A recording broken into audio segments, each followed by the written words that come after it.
Bismillahirrahmanirrahim. Assalamualaikum warahmatullahi wabarakatuh. Apa kabar sahabat? Semoga kita senantiasa mendapat bimbingan Allah menuju jalan yang lurus. Makna istighfar sebagai penghapus dosa memang benar adanya. Namun sudut pandang tersebut terlalu sempit jika kita mengibaratkan masalah. Sebagai penyakit, istighfar adalah obat yang ampuh. Maka dari itu, mengapa kita tidak memanfaatkannya jika obatnya sudah ada dan gratis? Istighfar juga memiliki kekuatan untuk menjauhkan azab Allah. Di sisi lain, jika tidak dilakukan dengan benar, istighfar juga bisa menarik kemurkaan Allah. Oleh karena itu, mari kita mencari tahu cara yang benar dalam beristighfar sesuai petunjuk Al-Quran, hadis, dan ajaran para ulama. Selain itu, mari kita juga mencari tahu istighfar yang bagaimana yang diterima oleh Allah dan istighfar yang bagaimana yang dibenci olehnya. Karakteristik seseorang yang selalu beristighfar harus kita bangun dengan sungguh-sungguh. Kita harus menyadari bahwa kita mungkin melakukan dosa setiap hari dan oleh karena itu, kita harus mencari cara untuk menghapus dosa-dosa tersebut. Allah berfirman dalam Al-Quran surat Nuh ayat 10-12. Maka aku katakan kepada mereka, beristighfarlah atau mohonlah ampun kepada Tuhanmu. Sesungguhnya Dia adalah Maha Pengampun. Niscaya Dia akan mengirimkan hujan kepadamu dengan lebat dan memperbanyakkan harta dan anak-anakmu, serta mengadakan untukmu kebun-kebun dan mengadakan sungai-sungai. Kebiasaan mengucapkan istighfar harus ditanamkan setiap hari seperti yang diajarkan oleh Nabi junjungan kita Muhammad. Kita dapat membiasakan diri mengucapkan istighfar atas dosa-dosa yang telah kita lakukan, baik dengan sengaja maupun secara tiba-tiba teringat suatu dosa. Salah satu cara praktisnya adalah setiap kali selesai sholat. Apabila telah selesai dari sholatnya, Nabi beristighfar 3 kali, kemudian membaca, Ya Allah, Engkaulah keselamatan, dan darimu jualah segala keselamatan. Maha suci Engkau, wahai Zat yang memiliki keagungan dan kemuliaan. Beristighfar tak hanya menghilangkan dosa yang telah diperbuat, namun juga bisa mendatangkan keberkahan yang dijanjikan Allah. Hadis riwayat Ahmad menjelaskan bahwa barang siapa yang banyak beristighfar, Allah membebaskannya dari berbagai kedukaan, melapangkan hidupnya dari kesempitan, dan memberinya rizki dari berbagai arah yang tak terduga sebelumnya. Hadis riwayat yang lain juga menjelaskan bahwa Rasulullah bersabda, barang siapa yang senantiasa beristighfar, maka Allah akan memberikan kegembiraan dari setiap kesedihannya, kelapangan bagi setiap kesempitannya, dan memberinya rizki dari arah yang tak terduga. Membaca istighfar merupakan sedekah. Dengan memperbanyak mengucapkan istighfar, niscaya rizki kita akan mengalir lancar. Kesedihan hati akan hilang digantikan dengan kelapangan dada menerima takdir Allah. Selain itu, istighfar juga bisa menjauhkan diri dari azab Allah. Allah berfirman, dan tidaklah pula Allah akan mengazab mereka yang sedang mereka meminta ampun. Syekhul Islam Ibnu Taimiyah berkata, Allah mengabarkan bahwa Dia tidak akan mengazab orang yang beristighfar atau memohon ampun dari dosa, karena istighfar itu akan menghapus dosa, yang dosa itu sendiri merupakan penyebab datangnya azab, sehingga azab itu pun sirna dengan cepat. Jadi, secara umum dan secara sederhana, bisa kita ringkas bahwa istighfar bermanfaat untuk menghapus dosa, menjauhkan diri dari azab Allah, dan membuka pintu keberkahan atas karunia Allah. Al-Quran telah mengajarkan kepada kita berbagai macam bacaan istighfar. Dalam surah Al-Imran ayat 147 diajarkan, Wahai Rob kami, ampunilah dosa-dosa kami dan tindakan-tindakan kami yang berlebihan dalam urusan kami, dan tetapkanlah pendirian kami serta tolonglah kami terhadap orang-orang kafir. Surah Al-Imran ayat 16, Wahai Rob kami, sesungguhnya kami telah beriman, maka ampunilah dosa-dosa kami dan lindungilah kami dari siksa neraka. Surah Ali Imran ayat 193. Wahai Rob kami, sesungguhnya kami mendengar orang yang menyeru kepada iman, yaitu, berimanlah kalian kepada Robku, maka kami pun beriman.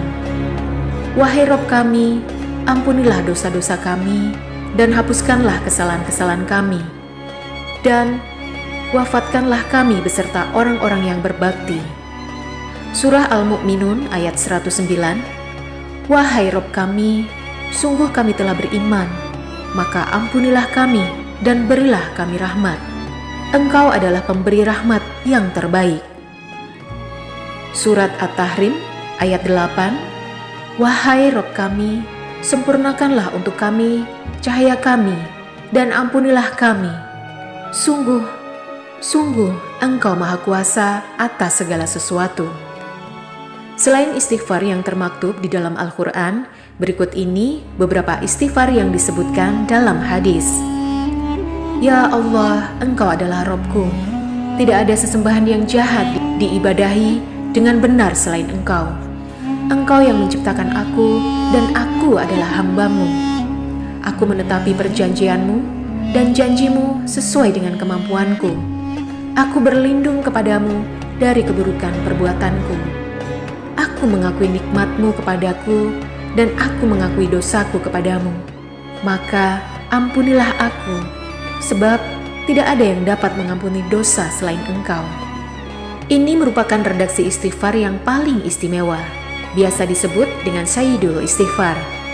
Rasulullah menjelaskan keutamaannya bahwa barang siapa mengucapkannya di waktu siang dengan penuh keyakinan, lalu meninggal pada hari itu sebelum waktu sore, maka ia termasuk penghuni surga. Barang siapa membacanya di waktu malam dengan penuh keyakinan, lalu meninggal sebelum masuk waktu pagi, maka ia termasuk penghuni surga. Ketika Abu Bakar meminta diajari doa untuk dibaca dalam salatnya, Rasulullah mengajarkan istighfar berikut ini. Ya Allah, sesungguhnya aku telah banyak menzalimi diriku sendiri, dan tidak ada yang bisa mengampuni dosa melainkan hanya Engkau. Maka ampunilah aku dengan ampunan darimu, dan sayangilah aku.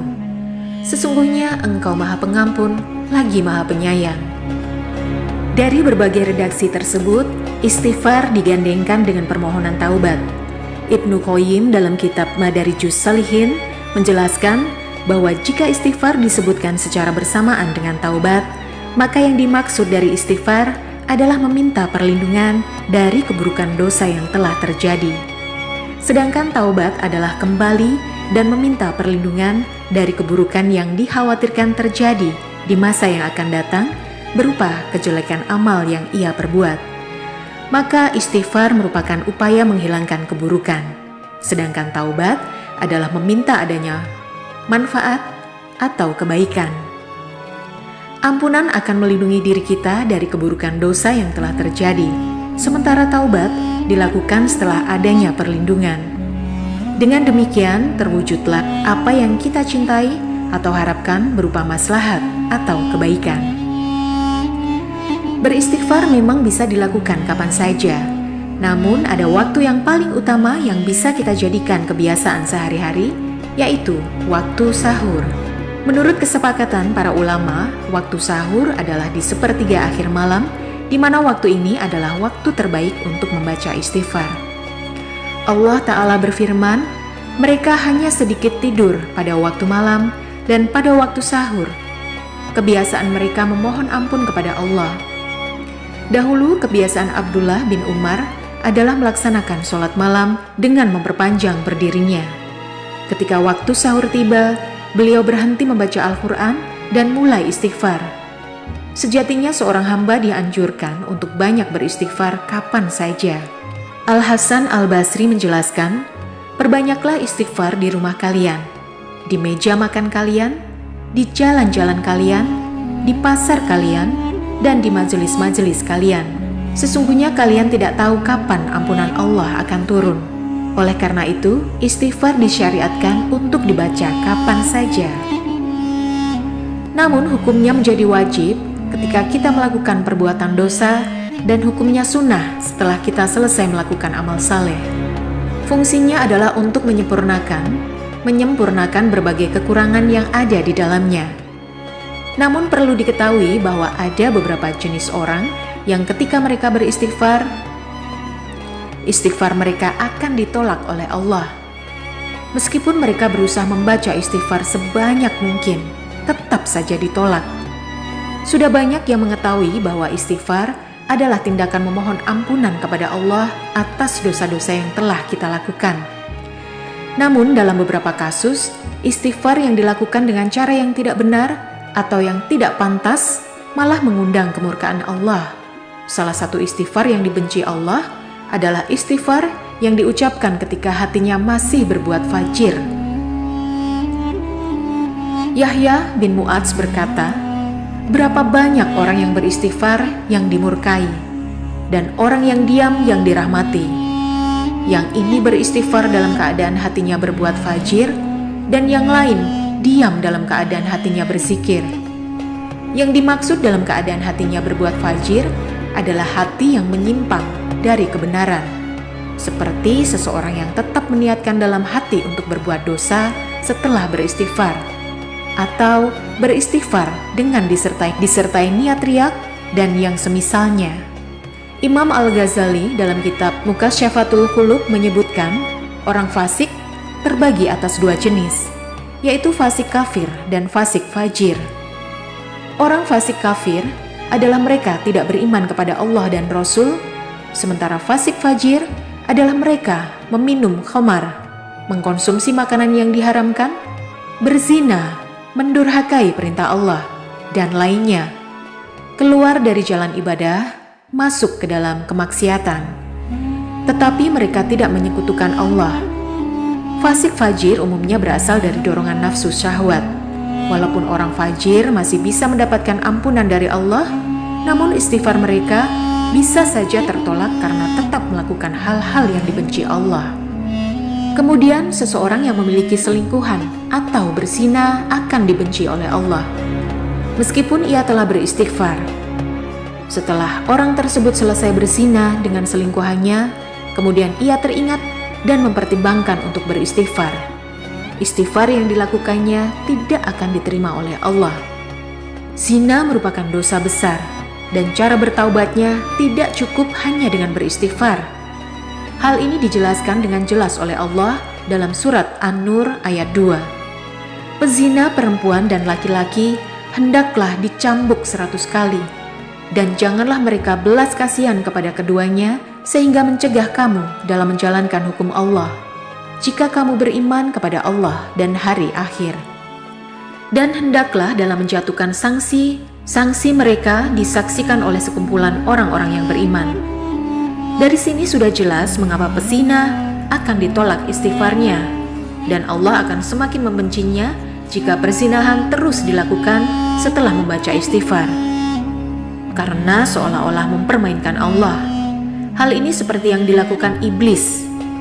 Iblis sudah tahu perbuatannya akan diazab oleh Allah, namun iblis tetap melakukannya karena sifat sombongnya, seolah-olah meremehkan azab Allah. Selanjutnya adalah istighfar bagi orang yang memakan harta haram. Seseorang yang menggunakan harta yang haram untuk keperluan makanan dan kebutuhan hidupnya, ketika dia beristighfar memohon ampun kepada Allah, permohonannya tidak akan diterima. Allah menegaskan dalam salah satu firman-Nya, "Dan janganlah kamu makan harta di antara kamu dengan jalan yang batil, dan janganlah kamu menyuap dengan harta itu kepada para hakim dengan maksud agar kamu dapat memakan sebagian harta orang lain itu dengan jalan dosa, padahal kamu mengetahui."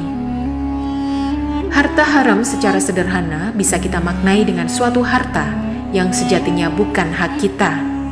Harta itu kita dapatkan misalnya dengan cara mencuri, korupsi, atau mengambil harta anak yatim dan fakir miskin yang seharusnya kita keluarkan dari pendapatan kita. Cara bertaubatnya tidak hanya berhenti melakukannya, lantas berharap dosanya terhapus, melainkan dengan mengembalikan harta itu kepada pemiliknya atau yang berhak. Jika uang hasil mencuri atau korupsi, maka harus dikembalikan, dan jika itu harta yang seharusnya dibayarkan zakat, maka harus dikeluarkan kepada penerima zakat dan sedekah. Kemudian istighfar yang hanya dilakukan saat berbuat dosa dalam ajaran agama Islam. Istighfar merupakan suatu bentuk penyesalan dan permohonan ampunan kepada Allah atas segala dosa yang dilakukan, baik yang disadari maupun yang tidak disadari. Dalam konteks ini, istighfar tidak hanya berlaku saat kita menyadari dosa yang telah kita lakukan, tetapi juga ketika kita menyadari adanya dosa-dosa jariah yang mungkin tidak disadari. Contohnya, ketika kita membuang sampah sembarangan, yang kita sadari adalah merepotkan tukang bersih-bersih. Lalu, kita beri istighfar dan meminta maaf kepada tukang bersih-bersih. Namun yang tidak kita sadari, ada beberapa banyak makhluk-makhluk super kecil yang terganggu olehnya. Ada beberapa organisme yang mati karenanya. Dan apa dampak jangka panjang yang akan terjadi? Seperti misalnya tingkat kesuburan tanah atau gas metana yang bisa merugikan kehidupan di sekitarnya. Rasulullah bersabda, barang siapa yang suka catatan amalnya akan menyenangkannya di hari kiamat nanti, maka hendaknya dia memperbanyak pada catatan amalnya tersebut dengan istighfar. Nabi juga bersabda, sungguh beruntung seseorang yang mendapati pada catatan amalnya istighfar yang banyak. Memperbanyak istighfar adalah upaya yang bisa dilakukan untuk menghapus dosa-dosa jariah, terutama dosa yang tidak kita sadari. Semoga dapat bermanfaat untuk kita semua. Wallahu a'lam bishawab. Wassalamualaikum warahmatullahi wabarakatuh.